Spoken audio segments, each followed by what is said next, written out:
Assalamualaikum warahmatullahi wabarakatuh. Waalaikumsalam warahmatullahi wabarakatuh. Sehat Bapak Ibu semua, apa kabarnya? Selamat siang. Terima kasih sudah hadir di pertemuan ini. Pada hari ini saya akan membawakan tentang aksi nyata dalam program calon guru penggerak dengan judul diseminasi budaya positif, yaitu sosialisasi budaya positif kepada rekan guru SMA Mentari Interkultural School Bintaro. Ya, karena waktunya udah siang, gimana Bapak Ibu supaya semangat kita sambil tepuk tangan dulu ya. Jadi kalau saya bilang SMA Mentari, Bapak Ibu bilang luar biasa ya, sambil tepuk tangan ya. Oke? Oke. Kita mulai kemudian supaya semangat pada hari ini ya. Ya. Oke. SMA Mentari. Luar biasa. Oke, terima kasih Bapak Ibu semua. Selanjutnya saya akan membawakan apa itu yang dimaksud dengan budaya positif. Tapi sebelumnya saya akan menjelaskan latar belakang dulu ya. Jadi ini ada filosofi dari Ki Hajar Dewantara. Jadi Ki Hajar Dewantara itu punya filosofi di mana murid itu adalah sebagai tanam ya, atau ibaratkan sebagai ladang. Nanti kita sebagai guru itu yang akan membentuk karakter murid seperti apa ya. Nah, biasanya di sini ada yang namanya nanti ada kita lihat memang kalau di sekolah itu kita kan biasanya lingkungannya itu kan ada supaya lingkungannya nyaman, aman dan tentram ya. Dan di sini biasanya siswa itu banyak juga melakukan pelanggaran. Nah, nanti kita akan bahas tentang gimana caranya bisa bahwa di dalam pelanggaran itu bisa diselesaikan dengan baik ya. Oke, inilah tujuan aksi nyata pada hari ini yang akan saya sampaikan. Yang pertama adalah memfasilitasi perkembangan murid secara menyeluruh. Yang kedua adalah menstimulasi munculnya motivasi dalam diri murid, dan yang ketiga adalah menumbuhkan budaya positif di sekolah. Ya, ini ada nilai-nilai kebajikan. Ya, selanjutnya inilah tolak ukurnya. Bapak Ibu bisa mencapai disiplin positif ya, yang bersumber dari dorongan diri. Kemudian yang kedua adalah siswa mampu menerapkan serta melaksanakan keyakinan kelas ya, yang telah dibuat. Siswa akan terbiasa dengan kebiasaan positif yang akan membentuk budaya positif ya. Jadi biasanya sebelum kita masuk kelas di awal pelajaran kita akan membuat keyakinan kelas ya, dengan murid-murid mengenai hal-hal apa saja yang diperbolehkan dalam belajar ya. Oke, kita next. Nah, ini akan kita bahas tentang budaya positif ya Bapak Ibu ya. Mungkin ada yang tahu nggak apa itu budaya positif? Ada yang mungkin kalian pernah dengar, Bapak Ibu pernah dengar apa itu yang dimaksud dengan budaya positif? Ya, ini apa Bu Asusi sekarang? Satu perilaku yang menurut saya diakui suatu perilaku baik ya. Ya. Terus dilakukan secara berulang menjadi kebiasaan, kemudian menjadi budaya di suatu lingkungan. Oke. Ada lagi Bapak Ibu yang ingin menyampaikan pendapatnya tentang budaya positif? Mungkin Bapak Ibu pernah dengar tentang apa itu budaya positif? Silakan. Ya, tadi Bu Asuti sudah menjelaskan kebiasaan dilakukan di sebuah lingkungan. Ini biasanya kalau di sini kita biasa di sekolah ya, dan itu sudah membudaya, dan itu yang akan menjadi budaya positif ya. Mungkin dari Bapak Ibu ya. Budaya positif itu sama dengan kebiasaan-kebiasaan positif yang dilakukan oleh murid atau guru yang dilakukan memang secara berulang-ulang. Ya, untuk budaya positif itu dia hampir sama dengan kebiasaan-kebiasaan yang dilakukan oleh murid-murid ya. Nah, jadi kebiasaan murid itu nanti kalau dilakukan berulang-ulang itu akan menjadi budaya. Ya, ini kalau dalam istilah pembelajaran sosiologi itu kebiasaan-kebiasaan yang akan secara ulang-ulang itu dia akan menjadi budaya. Itu yang kita sebut sebagai budaya positif di sini. Nah, inilah terima kasih Bu Asuti dan Pak Rion.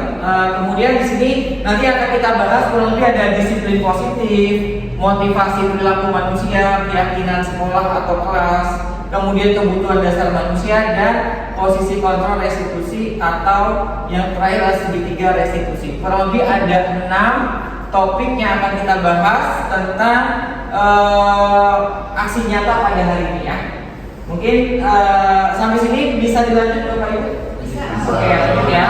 Mungkin nanti kalau misalkan ada yang mau ditanyakan silahkan mulai ya. Kemudian ini yang pertama adalah disiplin positif ya. Jadi yang namanya disiplin positif itu lebih ke apa? Metode dalam pengembangan disiplin di mana anak ini mengembangkan tanggung jawab pada anak dan memupuk kesadaran nilai dan dalam diri mereka. Jadi memang anak itu ditanamkan tentang kesadaran ya, nilai-nilai untuk mengembangkan tanggung jawabnya. Nah, kemudian biasanya disiplin ini akan menitik beratkan pada kemampuan mengendalikan diri, supaya gimana anak ini dia tidak mengendalikan dirinya dalam perilakunya, ya, supaya dia tidak melanggar dan sebagainya. Nah, kemudian biasanya disiplin ini akan membantu mendorong siswa itu didorong dari motivasi intrinsik atau motivasi internal. Ya, jadi bukan dipaksa atau dia ingin dihargai dan sebagainya ya. Ini namanya disiplin yang bersifat positif. Nah, ini. Nah, untuk disiplin positif itu ya Bapak Ibu harus bersumber dari apa tadi? Profil pelajar Pancasila. Kurang lebih ada berapa profil pelajar Pancasila kita? Ada 6 ya. Yang pertama adalah ada beriman, kemudian ada mandiri, bernalar kritis ya, berkebinekaan global, bergotong royong dan kreatif. Ya, ini adalah contoh dari profil pelajar Pancasila yang dikembangkan dalam karakter disiplin murid-murid, sehingga nanti mereka bisa menciptakan kondisi atau disiplin dalam dirinya, dan tadi sudah dijelaskan juga itu yang bersumber dari motivasi intrinsik ya. Nah, kemudian dari motivasi perilaku manusia ya, yang kedua ini bahasan yang kedua adalah motivasi dari perilaku manusia, itu dibagi menjadi 3 ya. Gimana agar terbebas dari situasi yang tidak menyenangkan ya, supaya motivasi itu adalah dia supaya terbebas dari situasi yang tidak menyenangkan. Yang kedua demi memperoleh penghargaan atau apresiasi ya. Nah, ini maksudnya gimana nih? Motivasi perilaku manusia itu adalah demi memperoleh penghargaan. Biasanya ada juga anak itu bisa termotivasi kalau dia mendapatkan penghargaan ya. Tapi kalau misalkan motivasinya dia hanya mendapatkan penghargaan, otomatis ini juga tidak bagus ya. Dan ini boleh saja tapi tidak secara terus-menerus ya. Kemudian yang ketiga adalah untuk menjadi versi diri yang dihormati dan diingat oleh diri sendiri di sini ya. Nah, yang ketiga adalah keyakinan kelas. Nah, biasanya Bapak Ibu sebelum masuk ke kelas pasti Bapak Ibu akan membuat semacam kayak kesepakatan ya. Nah, inilah yang kita sebut sebagai keyakinan kelas ya. Misalkan kalau misalkan ada anak itu melanggar misalkan, nah kita lihat di sini keyakinan kelasnya, kesepakatan di awal seperti apa ya. Jadi keyakinan itu adalah bersifat abstrak ya. Kemudian yang kedua, keyakinan kelas berupa pernyataan universal, dan biasanya keyakinan ini tidak terlalu banyak sehingga mudah diingat. Jadi Bapak Ibu kalau membuat keyakinan kelas biasanya jangan terlalu banyak. Kenapa? Karena kalau terlalu banyak murid itu akan lupa. Tapi kalau dia sedikit tapi dia bisa mendalami, dia akan teringat terus tentang keyakinan kelas yang sudah disepakati di awal dalam pembelajaran ini ya. Dan keyakinan kelas sebaiknya sesuatu itu diterapkan di lingkungan ya, di lingkungan terutama di lingkungan sekolah. Kemudian semua warga kelas hendaknya ikut berkontribusi dalam keyakinan kelas ini. Dan yang ketiga, bersedia meninjau kembali keyakinan kelas itu dari waktu ke waktu. Jadi memang dalam membuat keyakinan kelas nanti Bapak Ibu bisa membuat kayak semacam ditinjau lagi dari waktu ke waktu ya. Oke, supaya lebih semangat, gimana kalau kita mengadakan ice breaking dulu ya Bapak Ibu ya. Sebentar ya.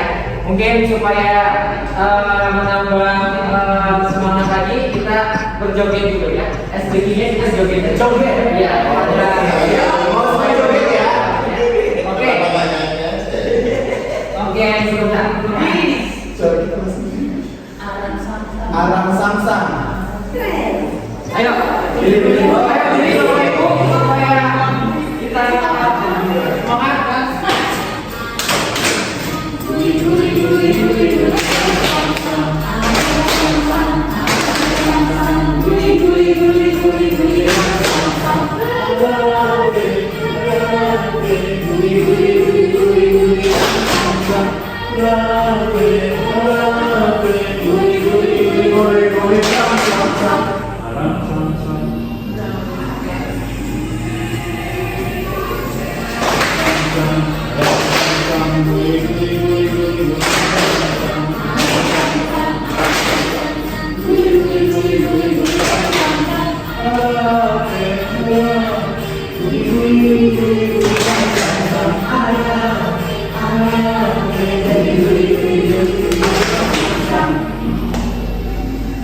Gimana?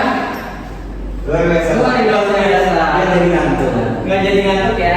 Memang cuaca siang ini membuat kita ngantuk ya. Tapi dengan kita sudah pemanasan, jadi semangat lagi ya. Tadi udah kita bahas ada 3 keyakinan yang sudah kita 3 topik yang udah kita bahas. Yang pertama tadi apa? Disiplin positif. Yang kedua adalah motivasi intrinsik atau motivasi tujuan individu. Yang ketiga adalah keyakinan keras. Dan ini yang lebih penting lagi, Bapak Ibu ya. Inilah kebutuhan dasar manusia. Jadi dalam kebutuhan dasar manusia itu adalah, nah ini ada sebuah pernyataan, ketika seorang murid melakukan sesuatu perbuatan yang bertentangan dengan nilai kebajikan atau melanggar peraturan, hal itu sebenarnya dikarenakan mereka gagal memenuhi kebutuhan dasar mereka. Jadi kalau misalkan ada murid yang gagal, ini biasanya karena dia tidak bisa memenuhi kebutuhan dasar mereka. Nah, kebutuhan dasar itu ada apa aja sih? Kurang lebih ada 5 ya Bapak Ibu ya. Yang pertama adalah bertahan hidup, yang kedua kasih sayang, yang ketiga adalah penguasaan, yang keempat kebebasan, dan yang kelima adalah kesenangan. Ini kurang lebih ada 5 yang dibahas di kebutuhan dasar dari manusia ya. Oke, ini adalah kebutuhan bertahan hidup. Misalkan dia bersifat psikologis kayak membutuhkan kesehatan, rumah, dan makanan. Misalkan contoh kalau ada anak bawa bekal ke sekolah, berarti adalah dia ingin memenuhi kebutuhan hidup ya.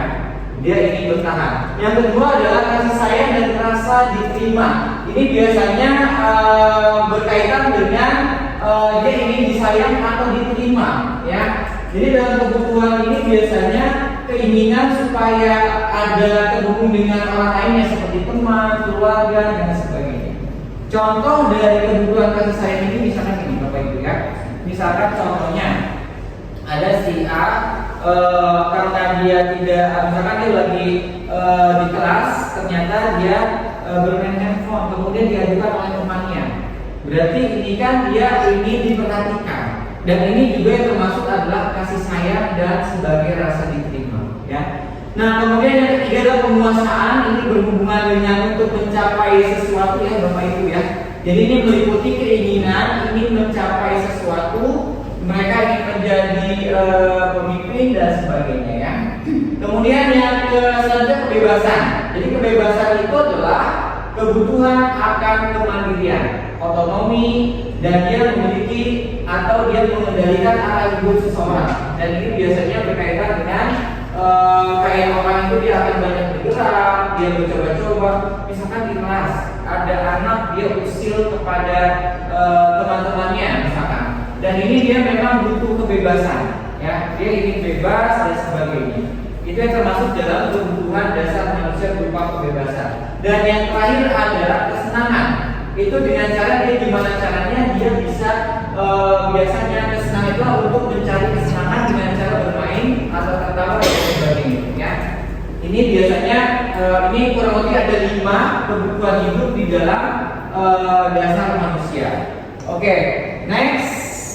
Selanjutnya ini adalah yang bahasan kita adalah posisi kontrol restitusi, dan ini kurang lebih nanti yang kita bahas ada 5 posisi kontrol.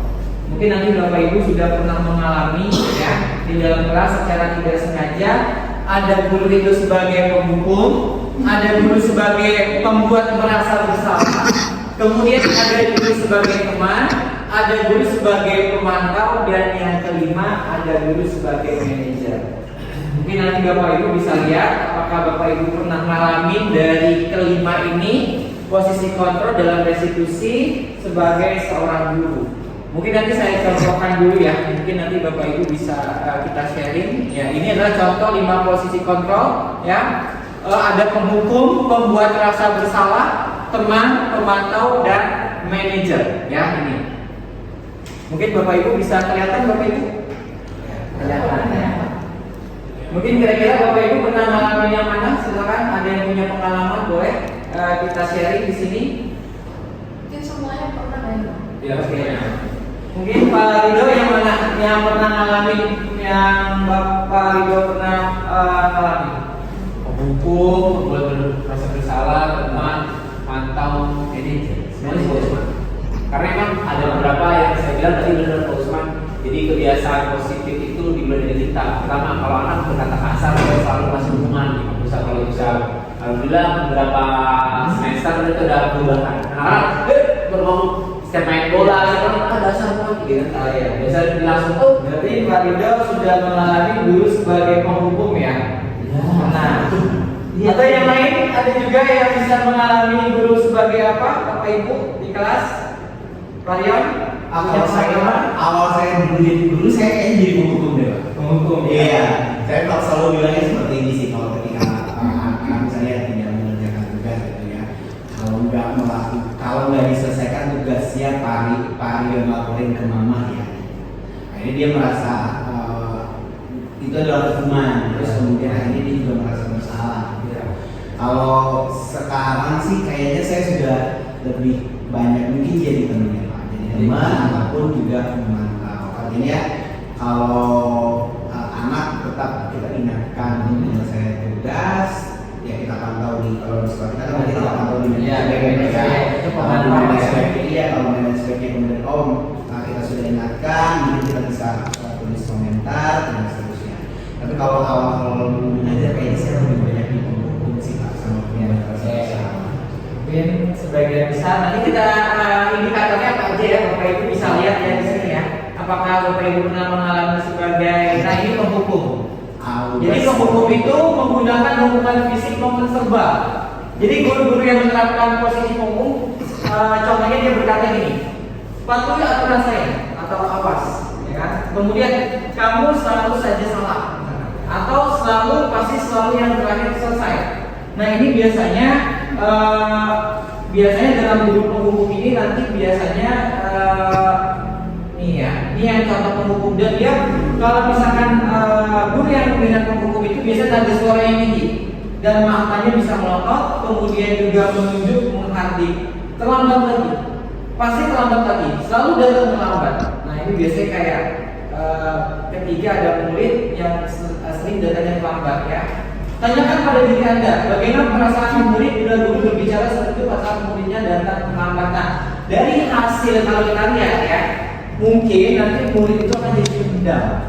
Kalau kita sering menghukum, ya, jadi kalau menghukum itu dia akan menendam atau dia bersifat agresif, ya, dan dia bisa saja dia kesal, dia mencoret-coret dari bukunya tersebut, ya. dan dia karena kesalnya mungkin ya bisa saja motor atau mobil bapak itu digoreskan oleh mereka. Nah ini kata dia karena sebagai ya silakan Pak Ida. Kalau saya ini kurang setuju sih sama ini karena namanya penghukum itu saya sempat belajar pas di kuliah ya. Hukuman itu ada, dan ini kalau dari redaksinya sini hukumnya ini dia kasar, ada kasar, ada keras. Kita menghukum itu sebagai bentuknya keras tapi tidak kasar. Bagaimana caranya? Nah, kalau yang modelnya kayak gini pasti anak akan mendendam. Anak akan dikasih treatment, kita kasih stimulus, responnya bagaimana. Nah, kalau anak misalkan tadi dengan cara kamu lagi, kita kasih hukuman tanpa penjelasan, kita menghardik itu nggak bagus. Ya. Tapi kalau kata saya, experience ini adalah kita kasih treatment anak, responnya bagaimana? Oke.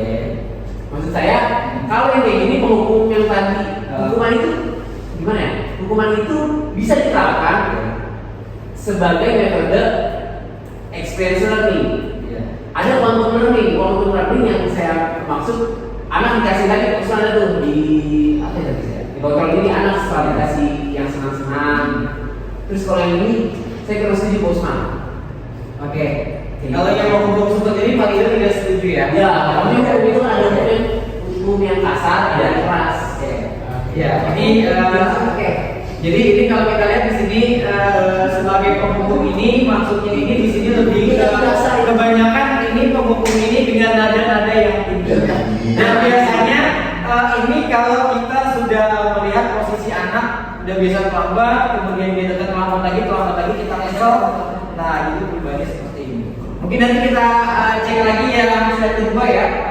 Mungkin Pak Ridho terima kasih atas pengalamannya. Nah kemudian membuat merasa bersalah. Ya, ibu sangat kecewa sekali dengan kamu. Nah ini membuat merasa bersalah.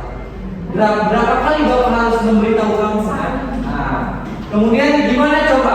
Kalau orang tua kamu tahu kalau kamu berbuat seperti ini, jadi seolah-olah itu kayak kita tuh membuat merasa bersalah. Ya. Kemudian di posisi ini murid akan memiliki penilaian diri yang buruk tentang diri mereka dan mereka merasa kayak tidak berharga dan mengecewakan orang-orang yang ada di sayanya. Ini kalau kita guru sebagai pembuat merasa bersalah, ya. Oke. Nah ini yang biasanya contohnya ya. Ini biasanya suara yang memelas, halus, sedih, bahasa tubuh merapat pada anak tersebut. Adik, kamu ini bagaimana ya? Jadi kayak suara itu dia memelas ya Bapak Ibu ya. Kamu sudah berjanji dengan ibu tidak akan terlambat lagi. Kamu kenapa ya senang sekali mengecewakan ibu? Nah ini termasuk ke dalam pembuat narasi. Oh ya, ibu benar-benar kecewa sekali dengan ini. Jadi kalau kita lihat di sini pembuat merasa bersalah telah mengecewakan ibu atau bapak gurunya, murid akan merasa jadi orang yang gagal dan dia merasa tidak sanggup membahagiakan orang lain. Kadang-kadang seperti ini lebih berbahaya dari sikap menghukum ya.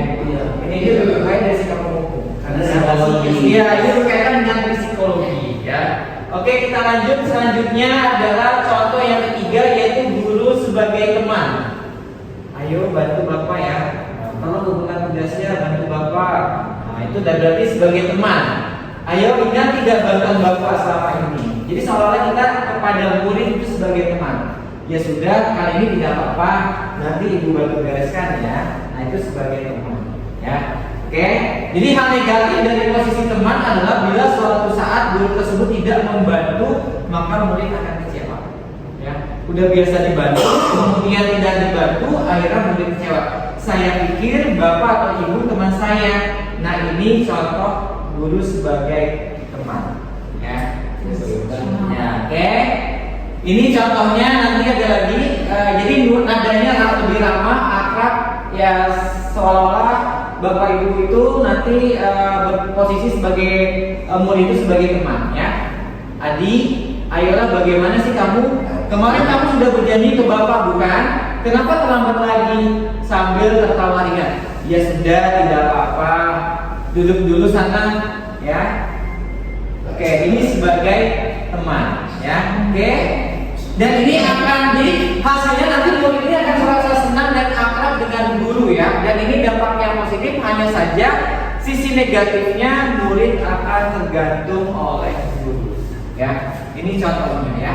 Oke, selanjutnya yang ke ini sebagai pemantau ya. Mungkin kalau sebagai pemantau jadi kita melihat anak murid kita ya. Contohnya kalau misalkan ada tugas yang belum, Bapak Ibu bisa cek di manajemen. Nah, ini sebagai pemantau ya. Peraturannya apa? Apa yang akan kamu lakukan? Sanksi atau konsekuensinya apa? Jadi di sini tahu aturannya. ya, tahu aturannya gitu. Jadi ini lebih kepada mengandalkan perhitungan catatan dan data yang digunakan sebagai bukti atas pelaporan. Jadi kita punya data-datanya. Nah, ini sebagai pemantau ya. Jadi itu ya. Jadi ini yang keempat, guru sebagai pemantau. Nah, ini contohnya. Dia mendasari data bahasa tubuh yang formal. Adi, tahukah kamu jam berapa kita mulai? Tahu Pak, Guru. Kamu terlambat 15 menit. Apakah kamu sudah mengerti konsekuensinya harus dilakukan sudah terlambat? Paham Pak, saya harus tinggal kelas pada jam istirahat, nanti akan mengerjakan tugas ketertinggalan. Nah, ini sebagai pemantau ya. Dan yang kelima adalah sebagai manajer. Ini adalah posisi di mana guru berbuat sesuatu bersama dengan murid, kemudian mempersilahkan murid mempertanggungjawabkan perilakunya, mendukung murid juga mencari solusinya. Jadi ketika murid itu berbuat salah, kemudian murid itu nanti mempersilahkan murid bertanggung jawab, dan guru itu memberikan solusi memberikan kepada murid untuk mencari solusi atas kesalahan yang mereka dapatkan. Ya. Apa yang kita yakini, kembali ke keyakinan kelas. Ya, apakah kamu meyakininya? Jadi kalau yang manajer ini kita seolah-olah kembali ke keyakinan kelas yang sebelumnya sudah kita buat. Ya, ini kalau posisinya sebagai manajer di sini ya. Oke. Nah, sekarang di antara kelima posisi kontrol tersebut sebaiknya seorang guru menggunakan posisi kontrol sebagai apa? Semuanya. Tergantung kondisi. Kalau Bapak Ibu bisa pilih di antara 5 itu, yang mana yang Bapak Ibu pilih? Kalau pinginnya sih kita sebagai manajer Pak. Iya. Kalau pinginnya kita. Tapi ada satu kondisi kadang anak-anak juga. Seperti yang Pak Adi sampaikan barusan Pak, ada anak-anak yang harus diberikan hukuman. Tapi mungkin tidak seperti yang tadi dijelaskan, karena hukuman seperti itu tentu akan berdampaknya panjang ya, psikologis dan biasanya memori mereka akan menyimpannya dari sebagai suatu dendam yang harus dibalas. Oke, terima kasih Pak Ariel pendapatnya. Jadi mau idealnya Bapak Ibu, kita sebagai guru semua harus bertindak sebagai manajer. Ya, jadi manajer itu artinya kita memberikan anak itu untuk mempertanggungjawabkan kesalahannya, dan kita juga memberikan kebebasan, maksudnya ruang yang lebih luas supaya murid itu untuk mencari solusinya. Kalau misalkan sudah terlambat, bagaimana cara kalau kamu bisa, misalkan ada si anak ini dia selalu tidak mengerjakan tugas di manajemen. Nah, terus kita datangin mereka, kamu tahu nggak konsekuensinya ketika kalau kamu nggak mengerjakan tugas? Tahu Pak, saya tidak akan naik kelas. Nah, terus gimana solusinya supaya kamu bisa naik kelas? Nah, berarti murid langsung jawabnya itu sudah sebagai manajer. Ya. Pak, boleh nggak kalau kita sekarang pun masih di posisi sebagai guru yang menjadi kita pahami kita belum mampu untuk menjadi seorang manajer atau guru atau manajer, tapi kita barunya mampunya misalnya di guru sebagai teman. Oke, guru sebagai teman ini memang akan membuat kita menjadi akrab dengan murid, ya.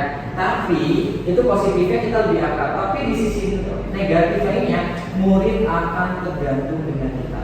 Itu kalau sebagai teman. Kenapa?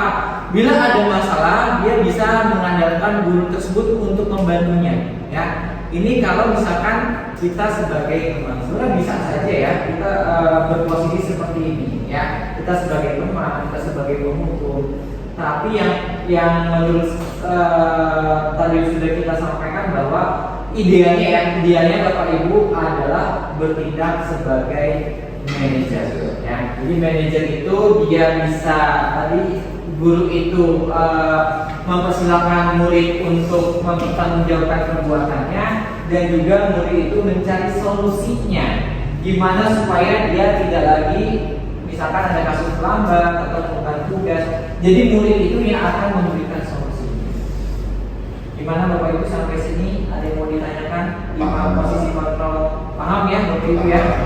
Oke, satu lagi yang terakhir adalah kita akan membahas tentang segitiga restitusi ya Bapak Ibu ya. Oke, jadi kita akan membahas segitiga restitusi di sini ya. Jadi ada 3 tahapan dalam menyelesaikan dalam masalah yang kita sebut sebagai segitiga restitusi. Yang pertama adalah menstabilkan identitas ya. Kemudian yang kedua adalah validasi tindakan yang salah dan yang ketiga adalah menanyakan keyakinan. Jadi ketika kita menghadapi situasi di mana murid itu melanggar aturan atau melanggar disiplin dan sebagainya, kita sebagai seorang guru sebaiknya menyelesaikan dengan segitiga restitusi. Ini adalah tahapannya. Pertama menstabilkan identitas ya Bapak Ibu ya. Jadi menstabilkan identitas itu adalah dilakukan berdasarkan prinsip bahwa pembuat kesalahan itu bagian dari proses pembelajaran ya. Jadi dia berbuat salah tapi kita tidak menyalahkan supaya anak itu dia belajar. Itu berarti menstabilkan identitas ya. Jadi ketika ada anak itu ketahuan terlambat, misalkan kita juga istilah itu kita juga merasa bahwa kita juga pernah memiliki hal yang sama. Misalkan sudah Bapak juga udah pernah terlambat, gitu kan. Oke, ada manusia yang sempurna, kita pasti bisa menyelesaikan permasalahan ini ya. Jadi Bapak Ibu tidak tertarik untuk mencari siapa yang tahu benar, dan ini biasanya jadi Bapak Ibu tidak menyalahkan kamu, tapi misalkan apakah kamu bisa bersikap baik terhadap diri kamu sendiri. Nah ini yang kita sebut sebagai menstabilkan identitas. Jadi kalau misalkan ada orang bersalah ya, Bapak juga pernah kok mengalami hal ini. Nah itu berarti kita membuat murid itu kayak merasa tidak terlalu bersalah ya. Itu yang kita sebut sebagai menstabilkan identitas ya. Tahapan yang kedua validasi tindakan. Validasi tindakan itu adalah berdasarkan prinsip bahwa setiap perilaku berupaya memenuhi sesuatu kebutuhan, sehingga guru atau orang tua akan bergeser dari pemikiran yang stimulus respon menjadi yang proaktif di sini ya. Oke, ini namanya validasi dari tindakan ya. Misalkan kita tanya, kalau ada orang yang terlambat atau ada orang yang mencoret-coret meja, kita sebagai guru bertanya, kamu pasti punya alasan mengapa kamu melakukannya. Jadi kita tanya dulu, kita validasi dulu ya tindakannya dia. Apa yang penting ini buat kamu? Kalau dia kasusnya mencoret-coret atau dia mencoret meja, kamu boleh tetap berusaha menjaga sikap itu, tapi tambahkan sikap yang lain yang baik. Ini yang kita sebut sebagai validasi tindakan yang salah ya. Nah, kemudian yang terakhir adalah menanyakan keyakinan ya. Misalkan memberikan pertanyaan bermakna kepada murid atau anak untuk memunculkan motivasi secara intrinsik sehingga kita bisa mengaitkan keyakinannya. Misalkan kalau misalkan ada anak yang terlambat, jadi kita bilang ini, kamu masih ingat gak keyakinan kelas kita? Saya pasti masih ingat. Apa? Kalau misalkan saya terlambat, saya akan misalkan kalau datang ke kelas terlambat, saya akan lebih dari 15 menit. Biasanya saya tidak saya kalau di attendance itu nanti kita tulis terlambat, misalkan seperti itu. Namanya keyakinan ya. Kita menanyakan keyakinan kepada murid kita ya. Jadi kenapa dia kita ingatkan lagi tentang keyakinan kelas yang sudah kita buat sebelumnya terhadap murid-murid kita ini ya. Oke ini sebentar ya. Oke, ini yang tersebut ini menanyakan keyakinan. Apa nilai yang kita percaya di sekolah kita, misalkan nilai apa yang telah kita sepakati. Jadi kita bertanya kembali nilai-nilai apa aja yang kita telah sepakati di sini. Kelasnya ideal itu seperti apa sih? Ya, kamu ingin menjadi seperti apa? Kemudian juga kamu apa yang kamu rasakan ketika kamu melakukan itu, kamu menjadi orang yang seperti apa? Itu yang kita sebut sebagai keyakinan kelas. Jadi ketika ada murid melakukan kesalahan, berarti tahapan kita untuk melakukan tindakan itu melalui segitiga restitusi ini, ya. Oke. Mungkin saya contohkan ya Bapak Ibu ya di sini ya. Oke, ini ada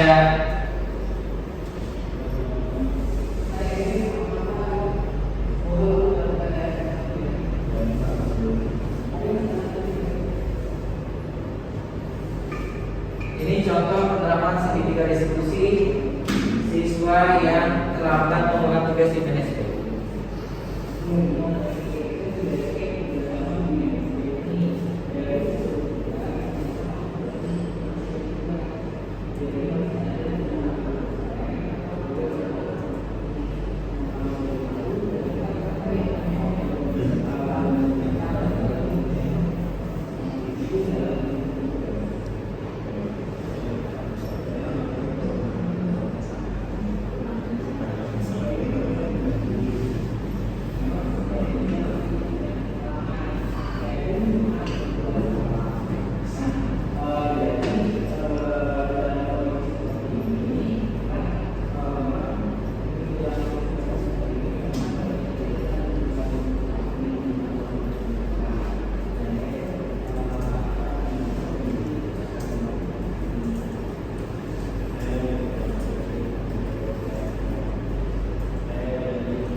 validasi tindakan ya. Jadi kita bisa melihat di sini untuk menyelesaikan proses itu kita sebaiknya menggunakan tadi apa yang segitiga restitusi ya. Oke, ini yang dapat saya sampaikan sebagai penutup atau kesimpulan ya. Jadi budaya positif di sekolah itu merupakan nilai atau keyakinan dan kebiasaan yang berpihak pada murid agar mereka dapat berkembang menjadi pribadi yang kritis, yang penuh hormat dan bertanggung jawab. Nah, biasanya penerapan budaya positif di sekolah memiliki banyak manfaat ya Bapak Ibu ya. Yang pertama apa manfaatnya? Yang pertama adalah meningkatkan hasil belajar murid. Kemudian yang kedua membangun karakter murid dan yang ketiga adalah membuat hubungan antara guru dan murid dan orang tua menjadi lebih erat ya. Dan penerapan budaya positif di sekolah adalah proses yang berkelanjutan. Jadi memang harus dilakukan secara terus-menerus ya dan usaha.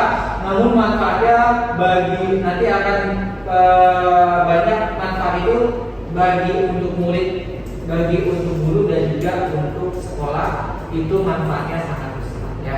Jadi memang segitiga restitusi ini dalam penerapan budaya positif dan juga tadi sudah kita bahas tentang 5 posisi kontrol sebagai guru ya. Jadi itu yang paling kita terapkan di sekolah sehingga nanti budaya positif itu akan terbentuk di sekolah kita ya. Mungkin ada yang mau ditambahkan atau ada yang membuat refleksi Bapak Ibu? Gimana? Ada yang mau membuat kesimpulan dari Bapak Ibu atau refleksi? Gimana? Ada Bapak Ibu yang ingin membuat refleksi untuk hasil dari diseminasi tentang budaya positif di sekolah? Silakan Bapak Ibu. Boleh? Ada yang membuat refleksi tentang diseminasi budaya positif di sekolah mungkin? Ya, Usman. Ya, Saya masih dulu ya Bapak Ibu. Ya. Jadi kalau yang dari Usman tampilkan saja benar banget. Karena kan namanya pembelajaran itu berubah. Iya. Namanya kita belajar mengajar itu kita nggak cuma melihat dari yang udah, kita bisa cari yang baru. Dan di sini kita lihat nih kira-kira karakter dari sekolah kita dan efektif. Memang benar tadi Usman bilang kita bisa belajar menjadi ini. Dan memang kalau yang Pak Usman sampaikan bisa berhasil di beberapa siswa Pak Usman. Terus penerapan budaya positifnya pun itu berhasil apabila guru konsisten menjalankannya sih kata saya. Kayak gitu sih. Ada beberapa masih siswa saya yang beberapa saya terapin di sini nggak pernah. Tapi ada yang tadi harus diangkat jadi temannya, jadi manajernya. Ada yang kita jadi temannya, malah nggak bisa Usman. Kita harus jadi yang tim menghukum Usman. Tapi dengan tanda kutip kita harus tidak. Kalau tadi redaksinya itu kasar, kita tuh. Tapi dengan cara ya. Jadi ada jadwalnya bagus sebenarnya. Jadi sesuai apa berapa sih. Jangan ketika ini kita ngelakuin ini. Jadi benar Usman. Meningkatkan belajar. Dan paling terakhir adalah di sekolah kita berjalankan ISTC itu paling menang, itu berhasil pasti karena parents itu yang bantuan kita sendiri kurang bisa, tapi kita nggak bisa sama parents, nah itu bikin teman-teman. Kalau saya tidak percaya, tapi nggak tahu ya masih harus saya di sini. Terima kasih Pak Rizal atas ini memang yang nanti udah kita bahas juga kita sebagai manajer, tapi kita bisa mengkombinasikan apakah sebagai teman, sebagai pemantau atau penghukum. Tapi sebenarnya ideal itu sebagai manajer. Dan yang paling penting kita konsisten ya, Bapak Ibu. Untuk penerapan budaya positif itu memang harus berkelanjutan dan terus-menerus dan butuh konsistensi dari semua yang terlibat di lingkungan sekolah kita ya. Mungkin itu saja untuk diseminasi kita hari ini tentang budaya positif. Terima kasih Bapak Ibu sudah meluangkan waktunya pada hari ini ya. Saya juga mengucapkan terima kasih kepada Bapak Ibu semua. Semoga kegiatan hari ini bermanfaat bagi kita semua. Amin. Assalamualaikum warahmatullahi wabarakatuh. Waalaikumsalam. Terima kasih Bapak Ibu. Terima kasih.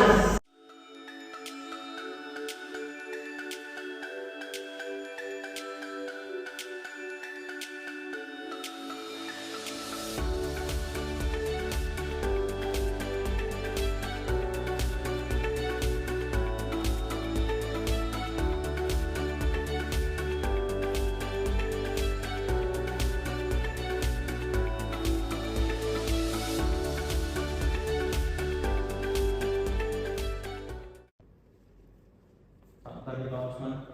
Hai Emir, apa kabar? Semoga kamu dalam keadaan sehat selalu ya. Baik Pak, alhamdulillah sehat. Ayo silakan duduk Emir. Emir tahu nggak kenapa kamu saya panggil ke sini? Mungkin terkait dengan tugas sosiologi di Indonesia. Oke, benar Emir. Saya sudah cek tugas kamu di Manajemen nih.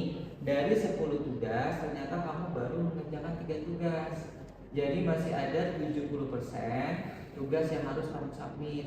Nah, kalau boleh tahu, kira-kira kenapa ya kamu kok belum mengumpulkan tugas? Padahal biasanya kamu sangat disiplin dalam mengumpulkan tugas. Baik Pak, saya salah. Saya mengakui kalau memang belum selesaikan semua tugas di Indonesia. Oke, Emir, saya mengerti. Memang setiap manusia pasti punya kesalahan. Saya pun pernah berbuat salah. Nah,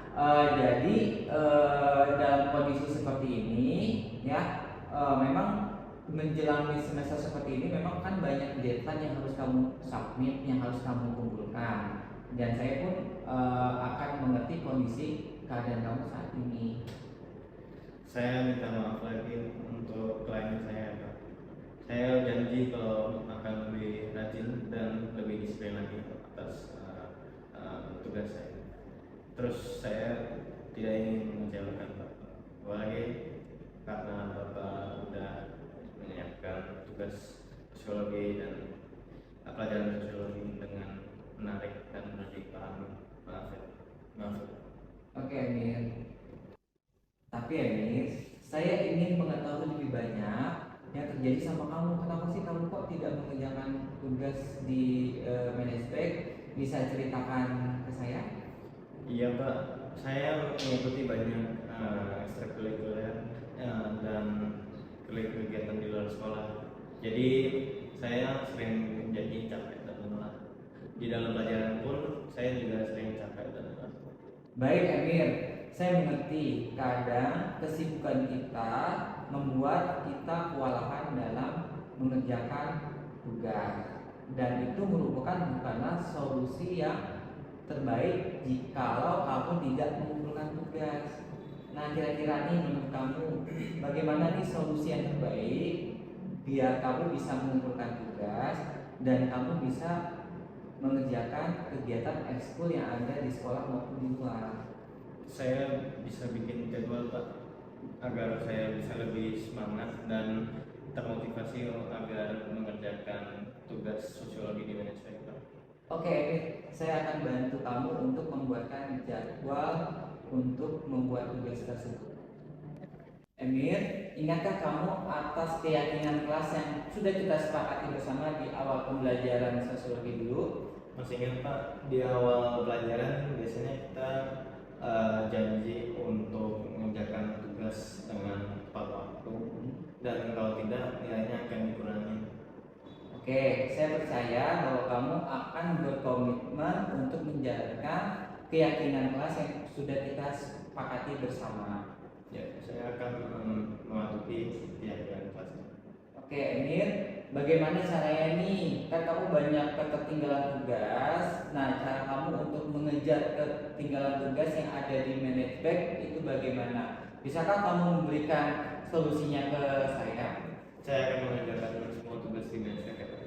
Oke, baik Emir, silakan kerjakan semua tugas yang ada di Manajemen sesuai dengan waktu yang sudah ditentukan. Jika kamu kesulitan, silakan bisa menghubungi saya atau kamu bisa berkonsultasi dengan teman-teman kamu untuk berdiskusi atau menjadi tutor. Terima kasih untuk kesabaran ini. Untuk ke depan saya berjanji untuk lebih disiplin dan selesaikan semua tugas dengan tepat waktu. Dan saya tidak akan mengecewain lagi ya Pak. Oke, terima kasih Emir. Pokoknya di sini kita saling membantu ya. Jika kamu ada kesulitan atau ada pertanyaan mengenai tugas yang ada di Manajemen, kamu bisa bertanya ke saya. Oke, terima kasih Emir. Selamat pagi. Terima kasih ya Pak.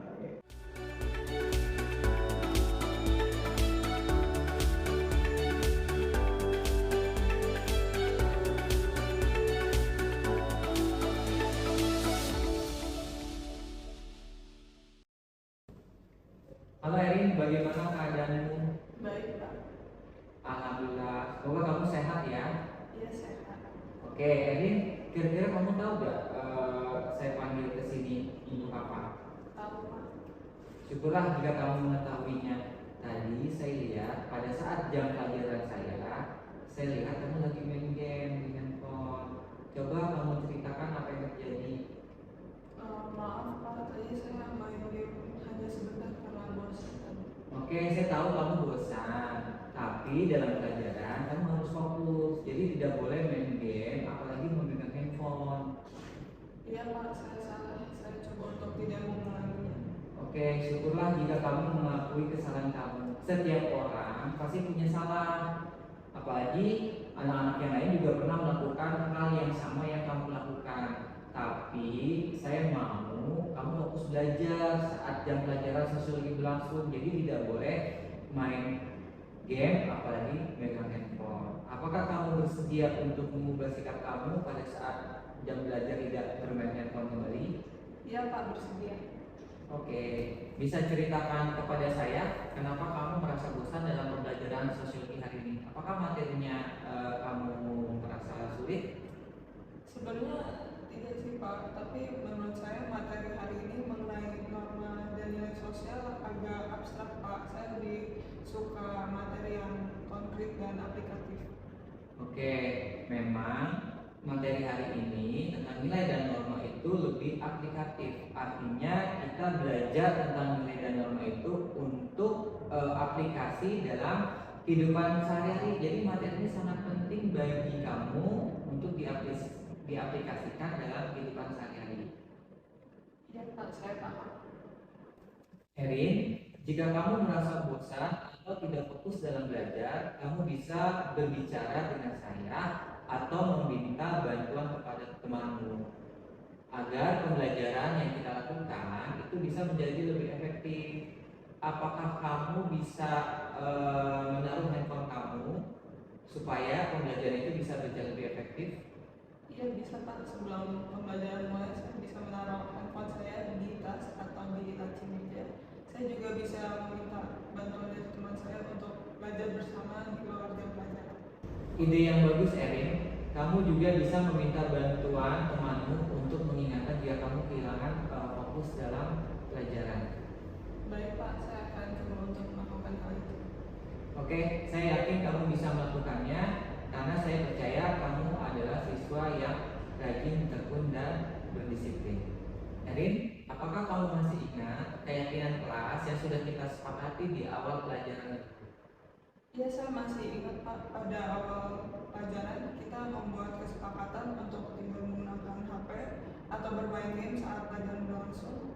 Dan HP hanya boleh digunakan dengan izin Pak Usman untuk mengerjakan tugas yang berkaitan dengan pelajaran. Oke, bagus kalau kamu tahu. Nah, kamu tahu gak sih konsekuensi yang akan kamu terima jika kamu bermain handphone atau bermain game di handphone saat pembelajaran sosiologi? Saya tahu Pak, HP saya akan disita dan orang tua saya akan dipanggil. Bagus. Jika kamu tahu konsekuensi yang kamu dapatkan, apakah kamu akan mengubah sikap kamu? Iya Pak, setelah kejadian ini saya akan berjanji untuk mengubah sikap saya. Saat jam pelajaran berlangsung, saya janji untuk tidak menggunakan HP dan mematuhi kesepakatan kelas yang telah dibuat pada awal tahun. Oke, saya yakin kamu akan mematuhi keyakinan kelas yang sudah kita sepakati bersama di awal pelajaran. Nah, bagaimana menurut kamu solusi yang kamu berikan supaya kamu fokus dan konsentrasi dalam pembelajaran sosiologi sehingga kamu akan mendapatkan nilai terbaik? Saya berjanji untuk menjadi siswa yang lebih disiplin dengan pertama mengikuti kesepakatan kelas yang telah dibuat pada awal tahun. Kedua, saya akan lebih memperhatikan dan lebih fokus saat jam pelajaran berlangsung.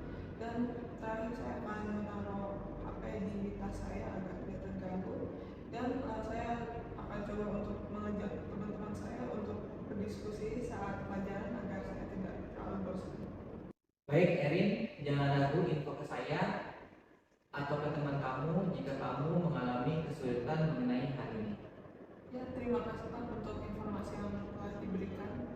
Untuk kedepannya saya akan berjanji untuk menjadi siswa yang lebih fokus dalam pembelajaran, dan saya berjanji untuk tidak mengecewakan Pak Usman lagi.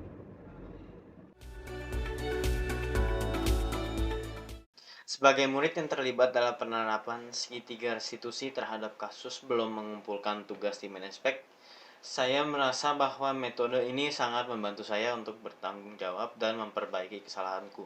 Pertama, saya mengakui bahwa keterlambatan mengumpulkan tugas adalah sebuah kesalahan karena menunjukkan kurangnya tanggung jawab dan dapat menghambat proses belajar mengajar.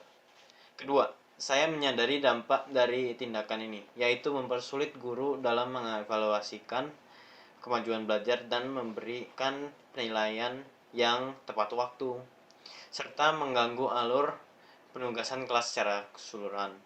Terakhir, untuk memperbaiki keadaan ini, saya berkomitmen untuk segera menyelesaikan dan mengumpulkan tugas tersebut, serta berusaha lebih disiplin dalam mengatur waktu dan tanggung jawab di masa mendatang. Dengan demikian, penerapan segitiga restitusi membantu saya belajar dari kesalahan dan meningkatkan sikap serta kinerja akademis saya. Terima kasih. Sebagai murid yang terlibat dalam penerapan segitiga restitusi terhadap kasus bermain game di handphone saat pelajaran sosiologi, saya merasa bahwa pendekatan ini bermanfaat untuk saya. Pertama, saya mengakui bahwa saya bermain game di kelas adalah kesalahan karena mengganggu konsentrasi dan tidak menghormati waktu pembelajaran guru. Kedua, saya menyadari dampak dari perbuatan saya terhadap diri sendiri, teman-teman, dan guru. Terakhir, untuk memperbaiki keadaan, saya berjanji untuk lebih fokus kepada pelajaran dan tidak menggunakan handphone saat kelas berlangsung. Saya meminta maaf kepada guru-guru dan teman-teman atas kejadiannya yang saya telah sebabkan. Dan dengan demikian, segitiga restitusi membantu saya untuk memperbaiki perilaku dan belajar dari kesalahan sehingga saya menjadi murid yang lebih baik di masa depan.